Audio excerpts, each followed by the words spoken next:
안녕하세요. 유튜버 달루입니다. 네, 오늘 찍을 영상은 2020학년도, 바로 작년이죠. 작년 중등 임용, 제 과목인 지구과학 관련해서 여러 가지 통계들에 대해서 알아볼 거예요. 일단 전국 이건 모집 인원과 접수 인원, 그리고 경쟁률을 말하고 있는데, 일단은 전국 작년 TO는 102명이었습니다. 접수 전국 인원은 739명이고요. 접수 경쟁률로만 보면 7.25대 1입니다. 약 7대 1 정도라고 볼 수 있는데요. 네, 여기 보시면은 응시 인원 같은 경우는 살짝 달라집니다.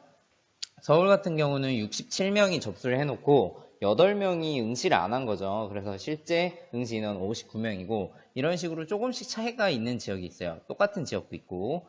근데 비공개인 지역도 있어서 비공개인 지역은 제가 접수 인원이 모두 응시했다고 가정을 했을 때 모두 통계를 내보니까 699명이더라고요. 그래서 699명 대 102 하면은 약 뭐 6.9대 1 될 텐데 실질적으로는 7대 1이 되겠죠. 그래서 전국 작년 2020학년도 실제 응시 경쟁률은 약 7대 1이다. 그리고 중등 임용시험 같은 경우는 저희가 11월 20일에서 11월 30일쯤에 시험을 보잖아요. 그리고 나서 1차 커트라인 점수는 12월 말에 났습니다. 작년 같은 경우는. 그래서 12월 말에 났는데 1차 커트는 저희가 이 102명, 전국에서 102명인데 만약에 서울 같은 경우는 6명을 뽑으면 1차 커트라인 점수 이상인 사람 9명을 뽑습니다. 1.5배수를 뽑는 거죠. 그런 식으로 1.5배수를 하면 전국에서는 약 이게 살짝 오차가 있어서 160명이라고 하는 사람들이 1차를 합격했습니다. 네, 다음 페이지 한번 보겠습니다. 다음 페이지 보기 전에 1차 커트라인 보시면은 서울이 조금 1차 커트라인 빡세구나. 그리고 세종이 엄청 세네요. 그리고 제일 낮은 곳은 제주도 정도 되고 다른 곳은 비슷비슷하다. 이렇게 보시면 되겠습니다. 네, 이게 바로 오늘 핵심인데요. 제가 작년에 그 중등 임용 과학 관련 카페인 물화생지라고 하는 카페에서 제가 임용시험 1차 커트라인이 나온 뒤에 통계를 한번 사람들과 공유를 해보고 싶어서 이거를 얻었어요. 표본을.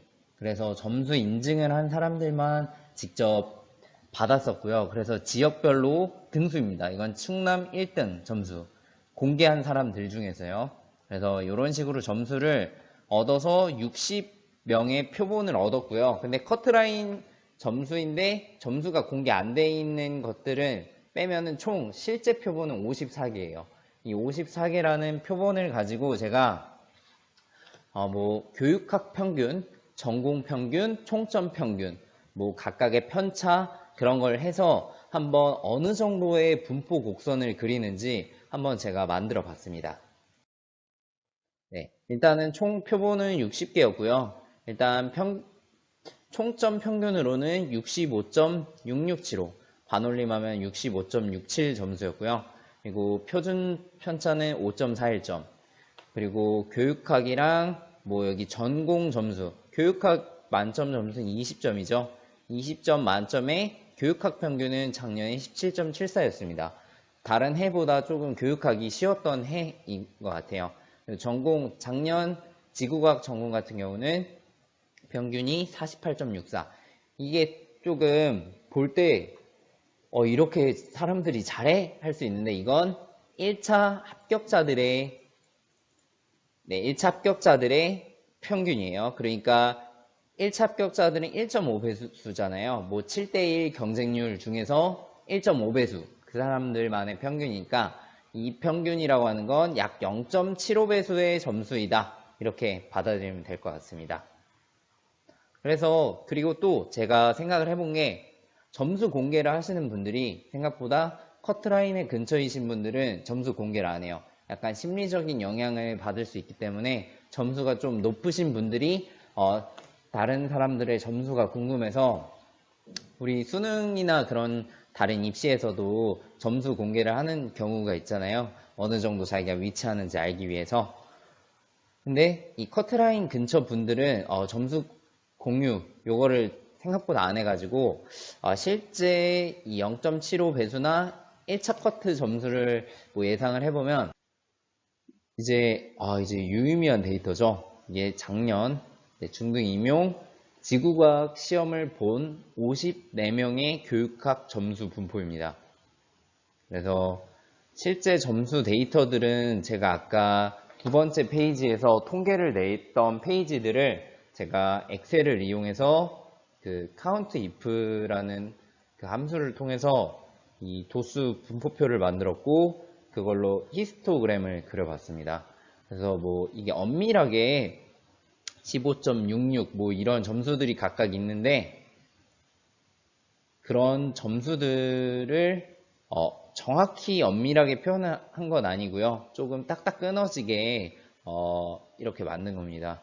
그래서 보시면은 최저 점수가 15.6 몇 점이었던 것 같아요. 1차 일단 지구과학 합격자들 중에서는요. 그래서 뭐 대부분은 17점에서 18점 사이에 많이 몰려 있는 것 같아요. 그리고 20점, 여기는 뭐 21점이라고 되어 있는데 그래프를 그리기 위해서 한 거고요. 이 만점인 사람은 54명 중에 1명밖에 없었습니다.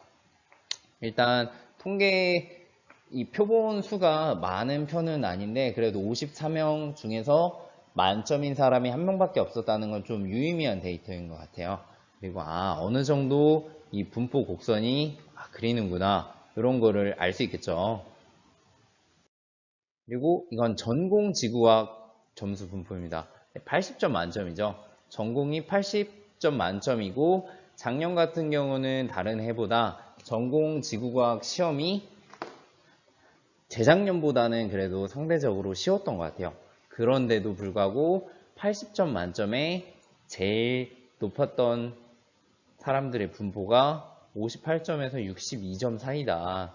네, 그 정도는 3명이고 그래도 또 분포를 그리네요. 어느 정도 이런 식으로 그래프를 그려서 이때 시험을 봤을 때 이 정도 시험을 이상을 받으면 조금 안정권에 있을 수 있겠구나 이런 거를 좀 파악할 수 있을 것 같습니다. 그리고 교육학과 전공 100점 만점을 했을 때는 살짝 그래프가 달라지는데 가장 높으셨던 분은 약 80점을 가지고 계셔서 뭐 이런 그래프가 나왔죠. 그래서 뭐 지역마다 커트라인 점수나 그런 것들이 다르지만 어느 정도 이런 분포 곡선을 그리는구나 뭐 살짝 뭐 달라지긴 하지만 어쨌든 큰 틀에서는 정규 분포 곡선을 그리는구나. 그리고 이게 1차 합격자 160명 중에 54명의 표본이고요. 그리고 정확히는 시험을 응시한 약 700명의 이런 표본이 모두 있으면 진짜 엄밀한 통계를 한번 내보고 싶어요.